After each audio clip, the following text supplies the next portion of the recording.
Hi hello welcome back to my YouTube channel. ಇವತ್ತು ನನ್ನ ಮಗಳು ಬರ್ತ್ಡೇ ಆಗಿರೋದ್ರಿಂದ ದೇವಸ್ಥಾನಕ್ಕೆ ಹೊರಟ್ವಿ. ಮಾರ್ನಿಂಗ್ ಎದ್ದು ಟಿಫನ್ ರೆಡಿ ಮಾಡಿ ಮನೆಯೆಲ್ಲ ಕ್ಲೀನ್ ಮಾಡಿ ನೆಲ ಒರೆಸಿ ಮನೆಯಲ್ಲಿ ಪೂಜೆ ಮಾಡಿ ಟಿಫನ್ ತಿಂದು ಬಸವನಗುಡಿ ದೊಡ್ಡ ಗಣಪತಿ ದೇವಸ್ಥಾನಕ್ಕೆ ಹೊರಟ್ವಿ. ಸಂಡೇ ಆಗಿರೋದ್ರಿಂದ ತುಂಬ ಟ್ರಾಫಿಕ್ ಇತ್ತು. ನೋಡಿ ಇವಾಗ ರೀಚ್ ಆದ್ವಿ. ನೆಕ್ಸ್ಟ್ ಕಾರ್ನ ಪಾರ್ಕ್ ಮಾಡಿ ದೇವಸ್ಥಾನಕ್ಕೆ ಹೊರಟ್ವಿ. ನೋಡಿ ದೇವಸ್ಥಾನದಲ್ಲಿ ಜನ ಜಾಸ್ತಿ ಇದ್ದರು. ಇದು ಸರಿಸುಮಾರು 500 ವರ್ಷ ಇತಿಹಾಸದಿರೋ ದೇವಸ್ಥಾನ, ಅಂದರೆ 500 ವರ್ಷಗಳ ಹಿಂದಿನ ದೇವಸ್ಥಾನ. ತುಂಬ ಪವರ್ಫುಲ್ ದೇವಸ್ಥಾನ ಅಂತಲೇ ಹೇಳ್ಬೋದು. 1537ನೇ ಇಸ್ವಿಯಲ್ಲಿ ಕೆಂಪೇಗೌಡರು ಈ ಮಾರ್ಗದಲ್ಲಿ ಹೋಗಬೇಕಾದ್ರೆ ಇಲ್ಲಿ ದೊಡ್ಡ ದೊಡ್ಡ ಬಂಡೆಕಲ್ಲುಗಳು ಅವರ ಕಣ್ಣಿಗೆ ಕಾಣಿಸುತ್ತೆ. ಅದರಲ್ಲಿ ಇದೊಂದು ಬಂಡೆಕಲ್ಲು ಗಣೇಶನ ರೂಪದಲ್ಲಿ ಕಂಡಾಗ ಅವರು ಈ ಬಂಡೆಕಲ್ಲನ್ನು ಗಣೇಶನ ರೂಪದಲ್ಲಿ ಕೆತ್ತನೆ ಮಾಡಿಸುತ್ತಾರೆ. 11 ಅಡಿ ಉದ್ದ 18 ಅಡಿ ಅಗಲ ಒಂದು ಗಣೇಶನ ಮೂರ್ತಿಯನ್ನು ರೆಡಿ ಮಾಡಿಸ್ತಾರೆ. 5 ಎಕರೆ ಜಾಗದಲ್ಲಿ ಈ ದೇವಾಲಯವನ್ನು ನಿರ್ಮಿಸ್ತಾರೆ. ತದನಂತರ ಗಣೇಶನ ವಿಗ್ರಹವು ತನ್ನ ಬಲಭಾಗಕ್ಕೆ ಬೆಳ್ಕೊತಾ ಬಂದಿದೆ ಅಂತ ಇಲ್ಲಿನ ಜನರ ನಂಬಿಕೆ. ಕಾರ್ತಿಕ ಮಾಸದಲ್ಲಿ ಸುಮಾರು 3 ದಿನಗಳ ಕಾಲ ಜಾತ್ರೆ ಸಹ ಮಾಡ್ತಾರೆ. ಕಡಲೆಕಾಯಿ ಪರಿಷೆ ಅಂತ. ಆ ಸಮಯದಲ್ಲಿ ಗಣೇಶನಿಗೆ 300 kg ಅಷ್ಟು ಬೆಣ್ಣೆ ಅಲಂಕಾರ ಮಾಡ್ತಾರೆ. ಈ ಜಾತ್ರೆ ನೋಡೋಕ್ಕೆ ಹೊರ ರಾಜ್ಯದಿಂದಲೂ ಕೂಡ ಜನ ಬರ್ತಾರೆ. ಇವಾಗ ಅರ್ಚನೆ ಮಾಡಿಸಿ ಪೂಜೆ ಮಾಡಿಸಿದ್ವಿ. ಹಾಗೆ ಪ್ರಸಾದ ಕೊಟ್ಟರು. ನೆಕ್ಸ್ಟ್ ಪೂಜೆ ಮುಗಿಸಿ ಸ್ವಲ್ಪ ಹೊತ್ತು ಕೂತ್ಕೊಂಡು ನೆಕ್ಸ್ಟ್ ದೊಡ್ಡ ಬಸವಣ್ಣ ದೇವಸ್ಥಾನಕ್ಕೆ ಹೊರಟ್ವಿ. ಹಾಗೆ ಗಣಪತಿ ದೇವಸ್ಥಾನ ಹತ್ತಿರ ಪಂಚಾಮೃತ ಕೂಡ ಕೊಡ್ತಾಯಿದ್ರು.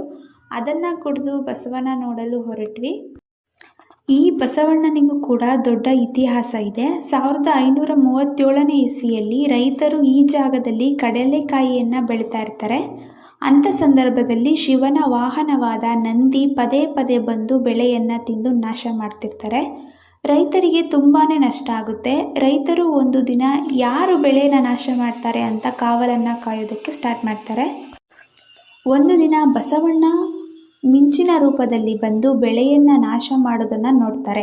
ಆಗ ರೈತರು ಶಿವನ ದೇವಸ್ಥಾನಕ್ಕೆ ಹೋಗಿ ಬೇಡ್ಕೋತಾರೆ, ಯಾವುದೇ ರೀತಿಯ ನಮ್ಮ ಬೆಳೆಗಳನ್ನು ನಾಶ ಮಾಡಬೇಡಿ, ನಿಮಗೆ ವರ್ಷದ ಮೊದಲನೇ ಫಸಲನ್ನು ನಿಮಗೆ ಅರ್ಪಣೆ ಮಾಡ್ತೀವಿ ಅಂತ ಬೇಡ್ಕೋತಾರೆ. ಅದಾದ ಮೇಲೆ ಬಸವಣ್ಣ ಯಾವುದೇ ರೀತಿಯ ಫಸಲನ್ನು ನಾಶ ಮಾಡೋದಿಲ್ಲ.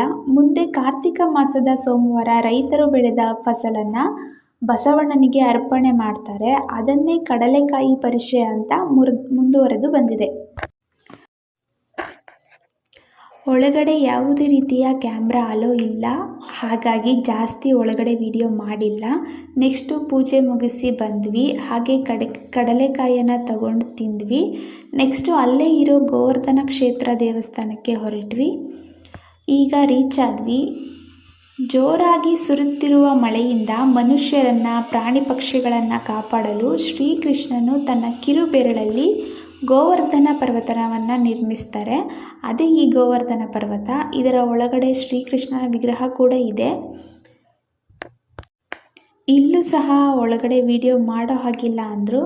ಸೊ ಹಾಗಾಗಿ ಸ್ವಲ್ಪ ವಿಡಿಯೋ ಮಾಡಿದೆ. ನೋಡಿ ಶ್ರೀಕೃಷ್ಣನ ವಿಗ್ರಹ. ವಿಡಿಯೋ ಮಾಡಬೇಡಿ ಅಂದರು. ಸೊ ಹಾಗಾಗಿ ವಿಡಿಯೋ ಅಲ್ಲೇ ಸ್ಟಾಪ್ ಮಾಡಿದೆ. ಇವಾಗ ಶ್ರೀಕೃಷ್ಣನ ದರ್ಶನ ಕೂಡ ಮುಗಿಸಿ ಬಂದ್ವಿ. ಇಲ್ಲಿಗೆ ಇವಾಗ ಮನೆ ಕಡೆ ಹೊರಟ್ವಿ. ಈ ಬ್ಲಾಗ್ ನಿಮ್ಗೆ ಇಷ್ಟ ಆಗಿದ್ರೆ ದಯವಿಟ್ಟು ವಿಡಿಯೋಗೊಂದು ಲೈಕ್ ಮಾಡಿ, ಹಾಗೆ ಶೇರ್ ಮಾಡಿ, ಕಮೆಂಟ್ ಮಾಡಿ. ಇನ್ನೂ ಯಾರ್ಯಾರು ನನ್ನ ಚಾನಲ್ನ ಸಬ್ಸ್ಕ್ರೈಬ್ ಆಗಿಲ್ಲ ದಯವಿಟ್ಟು ಸಬ್ಸ್ಕ್ರೈಬ್ ಆಗಿ, ಹಾಗೆ ಪಕ್ಕದಲ್ಲಿ ಕಾಣುವ ಬೆಲ್ ಐಕನ್ನ ಕ್ಲಿಕ್ ಮಾಡಿ. Thank you for watching.